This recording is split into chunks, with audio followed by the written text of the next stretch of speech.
Hello, welcome to Scrap Time episode 640. My name is Christina and on today's episode I'm showing you some papers from Pink Paislee. Today I'm showing you some new paper collections from Pink Paislee. And this first one I am showing you is called Hometown Summer. And this was the one that is designed by Collage Press for Pink Paislee. And it is a summer collection. And so I love this thermometer paper here. But I wanted to use it, but like I showed you the other day, I wanted to be able to focus more in on the photo and add some other papers. So this time I used gesso to cover up some of the design on the paper. And then I took some of those Tattered Angel sprays I showed you the other day, and I sprayed it, and you can see there's some pink and there's some yellow and green and blue. And I love how the spray shows up on the gesso, and then a bit of it goes off the paper. And that just adds in a few subtle colors to the paper. Then I used a bunch of strips from the different designs just to sort of put it here to mount my photo on. There was a sheet of paper and it had a letter, and under the letter there was a word, and in between were these cute little images. So I cut out the letters for my title here, Wave Pool, and then I cut out some of the words I thought were appropriate for the layout. There was another sheet with numbers going across, and I found this one. It had 5, 9 beside each other, and I put a square around it because this was actually on May the 9th, ironically. So I thought that worked well. And then I liked the little pool girl there. So that is Hometown Summer by Pink Paislee.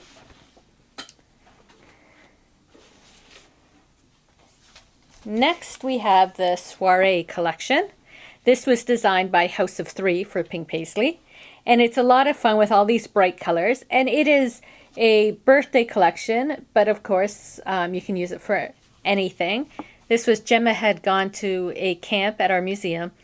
It was called Suit Yourself, and she made this really cool funky hat, and then they had a little fashion show, and this was another garment they made.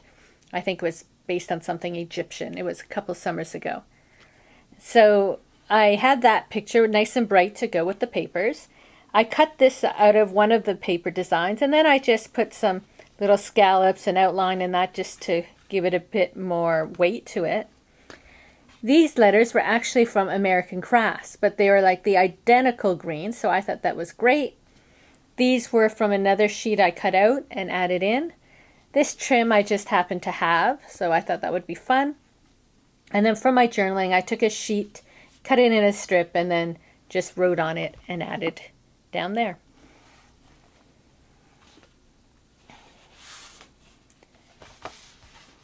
So here we have the Daily Junk collection, and this one was a lot of fun. I love this map print, so I wanted to use it as the background. And then I layered in a big sheet of paper and then strips of little pieces of paper to go around. The pen and this and this and this are all stamps from the collection. All the collections have stamps to go with them. So I love that stamp set. There's so many great stamps on it. So for my journaling, I stamped this onto the yellow sheet of paper and then cut it out and wrote down the little journaling. And I just loved all these little things. And then just to bring the layout in and unify it a bit more, I took my gesso and I just went around the edge all the way around so you can still see the paper coming through. But it just helps bring the layout in together. And this was on Mark's birthday. He made a car.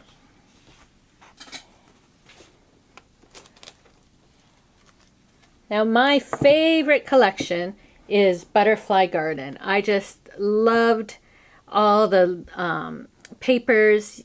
You can see some here there was papers with words and different textures and the butterflies.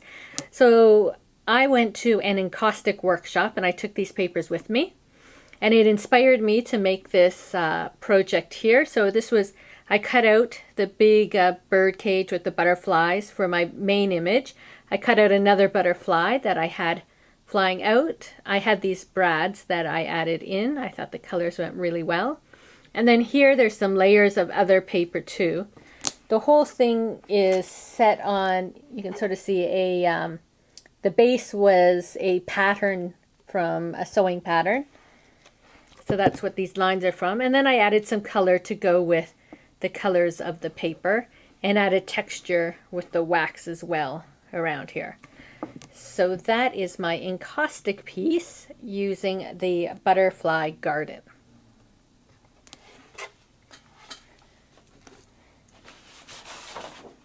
So now I'm going to show you how to do that little gesso technique. So I know I showed this to you with white sprays, but just to show you, you can do it with gesso as well. I'm using Claudine's Studio Gesso by Ranger. Now gesso is a primer, so you can do it with white paint, but gesso will just give you a more solid look. It will block out more of that paper. So normally I'd have my photo and I'd draw a line so I knew where I was going. I just wanted to show you how quick and easy it is just to put down some gesso and how well it blocks out. So just to say it again, the difference between gesso and white paint is that gesso is thicker. It's like when you paint your walls and you start with your white primer. That is what gesso does. So as you can see here, it blocks out the paper.